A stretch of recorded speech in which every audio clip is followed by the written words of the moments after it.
Advisory. Some episodes of the 1836 podcast are not intended for all audiences, due to details that might be considered disturbing.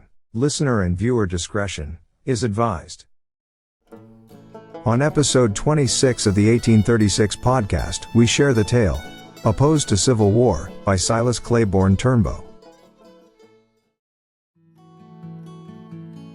Born in 1844, Silas Turnbo journaled about his service as a Confederate soldier from 1862 to 1865. In 1868, a fire in Marion County, Arkansas, destroyed his parents' house, along with his Civil War writings. He rewrote much of his wartime experiences shortly afterward. By 1872, at the age of 28, he remained in the White River Valley, frequently visiting with older residents and making notes of their stories. In the 1890s, he lived near his parents' former farms in Marion County, Arkansas and Taney County, Missouri. During this period, he traveled throughout the region, documenting the stories and recollections of the Ozark pioneers. Despite describing himself as a poor scribbler without means and education, from 1898 to 1907, his collection of tales and stories depicting life in the White River Valley appeared intermittently in Missouri and Arkansas newspapers. These writings covered a wide range of topics including hunting, farming, outlaws, war, home life, and unusual events. They have attracted the interest of genealogists, historians, folklorists, and those curious about how people adapted to frontier life in the Ozark Hills. Turnbo spent his last days in Oklahoma, continuing to make notes until his death in 1925. The following story was written by Silas Claiborne Turnbo. The first part was documented on February 19, 1878 from Mr. Clay Briggs, who lived in the Crockett Township of Marion County, Arkansas. Crockett was created in 1888 out of the Franklin Township. Franklin was created between the 1870 and 1880 censuses with a population of 550 people. Parts were given to the Crockett Township in 1888 and the Cedar Creek Township between the 1890 and 1900 censuses. Crockett first appeared as a township on the 1890 census with a population of 267 people. A part of the township was used to create Kesey Township between the 1890 to 1900 censuses. Opposed to Civil War, by S.C. Turnbo.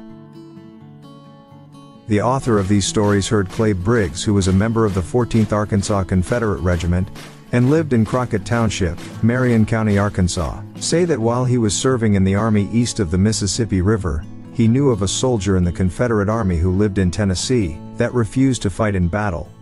He said that he was opposed to war, and that it was not proper for the people of the United States to fall out with each other and war among themselves.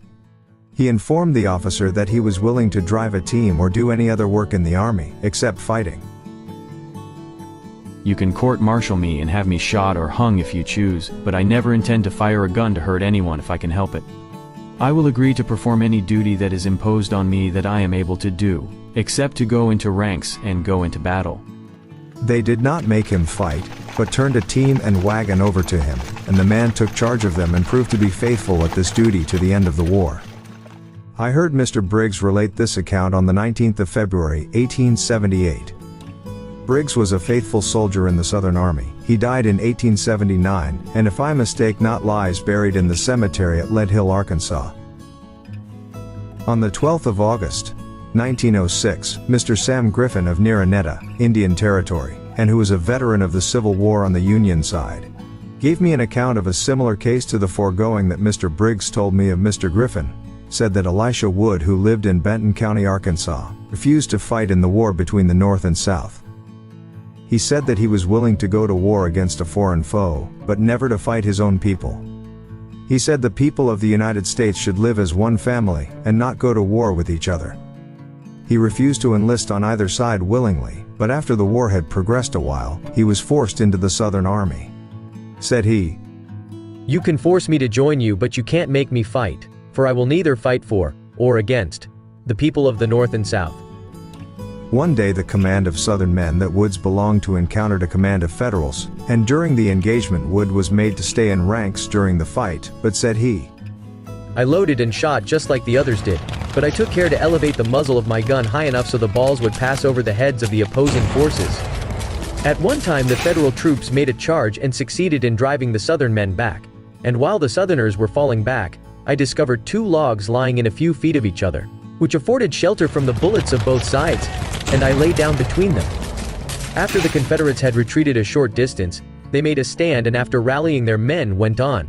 When the Federals come up to where I was between the 2 logs, I surrendered to them, and after telling them how it was with me, the officers informed me that if I did not want to fight for the South, they would not hold me a prisoner of war, and if I did not wish to fight for the North they would send me north, but in either case, I must take the oath of allegiance to the government of the United States.